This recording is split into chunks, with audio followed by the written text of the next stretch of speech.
বসো ভাই, তোমরা বসো, কারো পৌঁছায় পা দেবে না। এমার্জেন্সি ভেহিকেল, বাচ্চাদের স্কুলের গাড়ি, অ্যাম্বুলেন্স আছে, তোমরা সেগুলোকে ছেড়ে দেবে। বাকি আমাদের শান্তিপূর্ণ এখানে কত অপরাধ আছে, আমরা একটাই ডিমান্ড করেছি, প্রশাসন বলছে কখন ওদেরকে গ্রেফতার করবো। টাইম দিয়ে দিন প্রশাসন, সেই টাইম দিয়ে দেবে, সঙ্গে সঙ্গে আমরা সেটা তুলে নেবো। আমার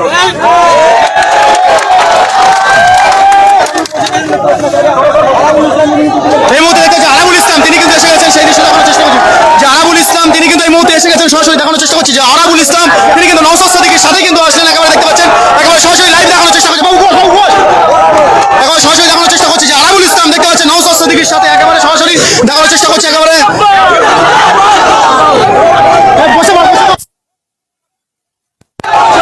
এই মুহূর্তে সরাসরি লাইভ আপনাদের দেখানোর চেষ্টা করছি। বেশি বেশি করে লাইভটা শেয়ার করে আপনারা মতামত জানাবেন। আপনারা বসুন, আপনাদেরকে বলা হচ্ছে ভাই মিডিয়া ভাই এদিকে চলে আসুন। মিডিয়া ভাই এদিকে চলে আসুন। ওই মাইকটা নিয়ে আয় না, ওই মাইকটা। সরাসরি দেখানোর চেষ্টা করছি। একেবারে দেখতে পাচ্ছেন একদিকে আরাবুল ইসলাম, একদিকে নওশাদ সিদ্দিকী, একেবারে দেখতে পাচ্ছেন যে পথ অপরাধ, একেবারে সেই দৃশ্য আপনাদের তুলে ধরছি। একেবারে যে যেখানে দেখছেন একেবারে লাইভটা দ্রুত শেয়ার করে আপনার মতামত জানাবেন যে নওশাদ সিদ্দিকী তিনি কিন্তু একেবারে না দোষীদের গ্রেফতার করলে কিন্তু একেবারে পথ অপরাধ তুলছে না, এমনটা সরাসরি দেখানোর একেবারে সরাসরি দেখানোর চেষ্টা করছি।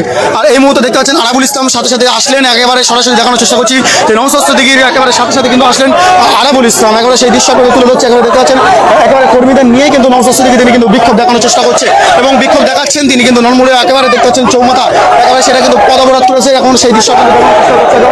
যে যেখানে দেখছেন লাইভটা দ্রুত শেয়ার করে আপনার মতামত জানাবেন। একদিকে দেখতে পাচ্ছেন আরাবুল ইসলাম আছে, একদিকে নওশাদ সিদ্দিকী আছে, এইদিকে সাধারণ মানুষ, এইদিকে পুলিশের অফিসার আসলেন, কথা বলছেন, একেবারে সরাসরি দেখানোর চেষ্টা করবেন।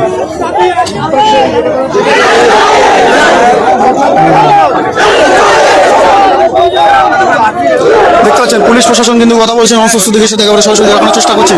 5 বছরের এমএলএশিপ লাইফে একবারের জন্য আমি রাস্তায় বসিনি, আমাদের মানুষের জন্য। বারবার আমাদের আক্রমণ হয়েছে, প্রশাসনের দ্বারস্থ হয়েছি। কদিন আগে ওই ছেলেগুলি, ওই সমাজ বিরোধীগুলোই আমাদের নেতৃত্ব রাহুল থেকে শুরু করে আমাদের একাধিক বাল্ব ভাঙচুর করলো।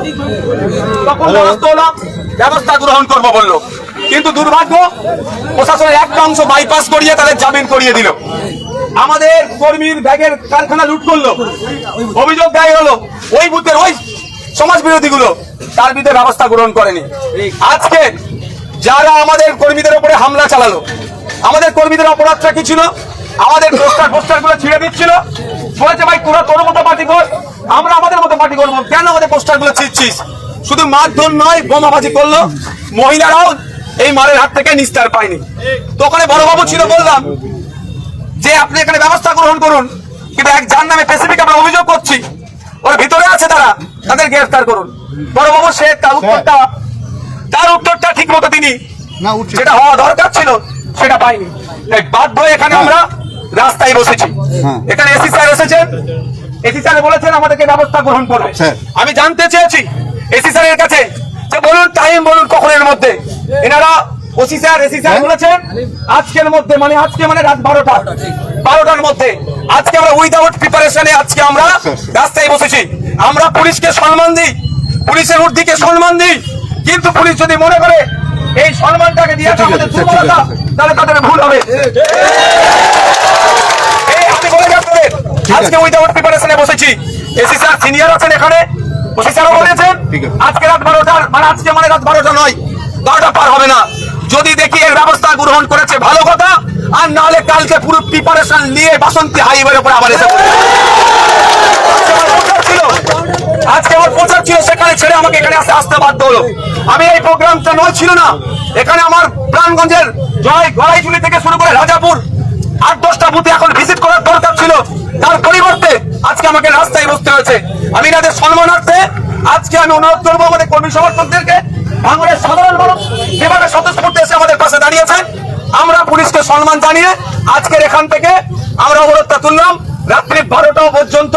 আজকে অব্দি টাইম নিয়েছে, আমরা দেখবো যদি ওই কালপিট গুলো তার মধ্যে একটা নেতৃত্ব এবং ভাঙড়ের সাধারণ মানুষের সাথে যারা যোগাযোগ করে যে তারা রক্ত অন্য কেউ জোগাড় করতে না পারলেও ভাঙড়ের লোকেরা তাদের রক্তের ব্যবস্থা করে দেবে। নতুন করে ভাঙড়কে জানতে শুরু করেছে বাংলা। আপনাদের কাছে একটা গোল্ডেন চান্স এসেছে, একদিকে নটোরিয়াস ক্রিমিনালকে দাঁড় করিয়েছে, ওকে হারিয়ে এবারে বুঝিয়ে দিতে হবে বাংলার মানুষকে যে ভাঙড়কে মডেল হিসাবে দেখো। ভাঙড়ের পবিত্র মাটিতে কোনো গুন্ডা মস্তান নটোরিয়াস ক্রিমিনালের জায়গা নয়। ভাঙড়ের মানুষ তাকে ভোটে জিতাবে না, বরঞ্চ তাকে ভোটে হারিয়ে দেবে। তাই বন্ধুগণ, আমি বক্তব্য দীর্ঘায়িত করব না, আমি শুধু আপনাদের কথা বলবো, আগামী 29 এপ্রিল আসছে দিন, খাম চিহ্নে ভোট দিন। আমরা তো জিতছি এখানে নিশ্চিতভাবে, জিতছি আমরা নিশ্চিতভাবে, কিন্তু মার্জিনটা আমাদের কি করতে হবে? ডবল করতে হবে। তাই আপনাদের বলবো, কোনো প্ররোচনায় পা দেওয়ার দরকার নাই, কোনো অন্যায়ের কাছে মাথা নত করার দরকার নাই। আমি আপনাদের বলবো, আসুন 29 এপ্রিল সকাল সকাল খাম চিহ্নকে ভোট দিয়ে রাজ্যের বিধানসভায় পাঠান। যেভাবে 5 বছরের ধরে আপনাদের সাথে, আপনাদের পাশে থেকে আপনাদের সাথ দিয়েছি, সুবিধা অসুবিধাতে আপনার পাশে এসে দাঁড়িয়েছি, একইভাবে যদি মনে হয় আগামী 5 বছর আমাদের এই নওশাদ সিদ্দিকী আমাদের পাশে থাকুক, বিপদে আপদে সামনের সারিতে দাঁড়িয়ে বুক চিতিয়ে লড়াই করুক, তাহলে মায়েদেরকে বাপেদেরকে বলবো, আর অন্য কোনো জায়গায় হাত দেওয়ার দরকার নয়। ইভিএম মেশিনের সামনে গিয়ে আগে দেখবেন খাম চিহ্নটা কোথায় আছে, সেই চিহ্নতে আপনি বুটামটাকে প্রেস করে আমাকে বিপুল ভোটে জয়যুক্ত করুন। এ আশা করতে পারি তো নাকি আপনাদের কাছে? আশা করতে পারি তো? দূরে যারা আছেন একটু হাতটা তুলে রাখুন, দূরে যারা আছেন, মায়েরা আছেন, এ আশা তো করতে পারি নাকি? মায়েদেরকে বলতে পারে 1000-1200 টাকা লক্ষ্মীর ভান্ডার।